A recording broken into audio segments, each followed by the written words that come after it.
തുടർ വിവാദങ്ങളെക്കുറിച്ചും വിവാദങ്ങളിൽ ആദ്യമായി പെട്ടുപോയതിൻ്റെ അടിസ്ഥാനത്തിൽ സഹപ്രവർത്തകനായ MLAക്ക് ഒരിക്കലുണ്ടായ ഒരു ദുരനുഭവത്തെക്കുറിച്ച് മന്ത്രി PA മുഹമ്മദ് റിയാസ് വളരെ കൗതുകമുള്ളൊരു കാര്യം തുറന്നു പറഞ്ഞു. അത് ഞാൻ ഒരു ഉദാഹരണം പറഞ്ഞത്, ഞാനൊരു റെയിൽവേ സ്റ്റേഷനിൽ ഒരു സ്ഥലത്ത് പോകുമ്പോൾ അവിടെ ട്രെയിൻ കയറാൻ വേണ്ടി പോയി 2 MLAമാരുണ്ട്, രാത്രിയാണ്. അപ്പോൾ അതിൻ്റെ തലേന്നൊരു ആരോപണം ഞങ്ങൾ 3 പേരിലും വന്നത്. അപ്പോൾ അതിലൊരാൾ ജീവിതത്തിൽ ആദ്യമായിട്ടാണ് ഒരു വ്യക്തിപരമായി ഇങ്ങനെ ഒരു ആരോപണം, അതും ഒരു ആരോപണം വരുന്നത്. അപ്പം അദ്ദേഹത്തിന് മുഖമൊക്കെ വാടിയിട്ടുണ്ട്. അപ്പം ഞാൻ MLAയോട് ചോദിച്ചു, അല്ല എന്താ? അപ്പം അത് ഞാനൊന്നും അറിയാതെ എൻ്റെ പേരിൽ ഇങ്ങനെ വന്നു. ഞാൻ പറഞ്ഞു, അത് സാരില്ല, 1-2 തവണ കുറച്ച് പ്രയാസം ഉണ്ടാവും, പിന്നെ ശീലമായിക്കോളും. കേട്ടില്ലേ?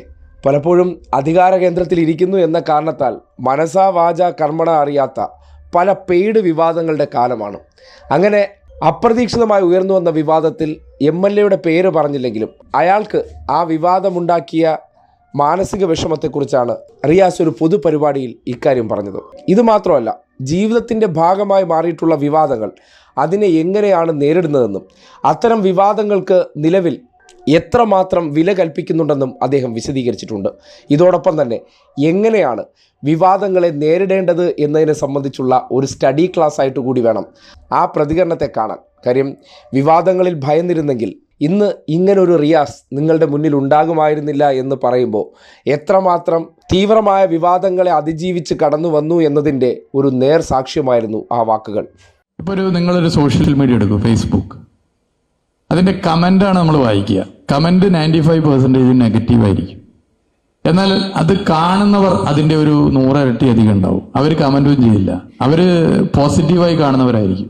പക്ഷെ പോസിറ്റീവ് കമൻറ്റ് അവർ ചെയ്യില്ല. അപ്പം നെഗറ്റീവ് കമൻ്റാണ് മെജോറിറ്റി എന്ന് നമ്മൾ തെറ്റിദ്ധരിക്കരുത്. 1. 2, ഈ വിവാദങ്ങൾ എന്നൊക്കെ പറഞ്ഞ പേഴ്സണലി, ഇപ്പോൾ വ്യക്തിപരമായി നമ്മളെ ആരെങ്കിലും ബാധിക്കുന്ന വിവാദം, അതിലാണല്ലോ സ്വന്തം തടിക്ക് വരുമ്പോഴാണല്ലോ ആള് ആകെ പതറുക. അത് ഞാൻ ഒരു ഉദാഹരണം പറഞ്ഞത്, ഞാനൊരു റെയിൽവേ സ്റ്റേഷനിൽ ഒരു സ്ഥലത്ത് പോകുമ്പോൾ അവിടെ ട്രെയിൻ കയറാൻ വേണ്ടി പോയി 2 MLAമാരുണ്ട്, രാത്രിയാണ്. അപ്പോൾ അതിൻ്റെ തലേന്നൊരു ആരോപണം ഞങ്ങൾ 3 പേരിലും വന്നത്. അപ്പോൾ അതിലൊരാൾ ജീവിതത്തിൽ ആദ്യമായിട്ടാണ് ഒരു വ്യക്തിപരമായി ഇങ്ങനെ ഒരു ആരോപണം, അതും ഒരു ആരോപണം വരുന്നത്. അപ്പം അദ്ദേഹത്തിന് മുഖമൊക്കെ വാടിയിട്ടുണ്ട്. അപ്പം ഞാൻ MLAയോട് ചോദിച്ചു, അല്ല എന്താ? അപ്പം അത് ഞാനൊന്നും അറിയാതെ എൻ്റെ പേരിൽ ഇങ്ങനെ വന്നു. ഞാൻ പറഞ്ഞു, അത് സാരില്ല, 1-2 തവണ കുറച്ച് പ്രയാസം ഉണ്ടാവും, പിന്നെ ശീലമായിക്കോളും. അപ്പോൾ അതാണ് അതിൻ്റെ റെഡി. നമ്മൾ ഈ വിവാദങ്ങൾ എന്ന് പറയുന്നത് അതിനെ ആ നിലയിൽ എടുത്താൽ മതി. കേരളത്തിലെ മെജോറിറ്റി വരുന്ന ജനങ്ങളൊന്നും ഇതിൻ്റെ ഭാഗമേ അല്ല. അവർക്ക് വേണ്ടത് എന്താ? നാട് നന്നാവണം. വിവാദങ്ങളോട് താല്പര്യമില്ല. അപ്പോൾ ഒരു സോഷ്യൽ മീഡിയ നിങ്ങൾ എടുത്തു നോക്കിയാൽ ഒരു പോസ്റ്റ്, ഇപ്പം സർക്കാർ ഇന്നത് ചെയ്തു, 1000 ലൈക്ക് അതിനുണ്ടാവും. എന്നാൽ ഒരു 25 കമൻറ്റ്, 25 നെഗറ്റീവാകും. അതിലൊരു കമൻറ്റ് എന്തായിരിക്കും?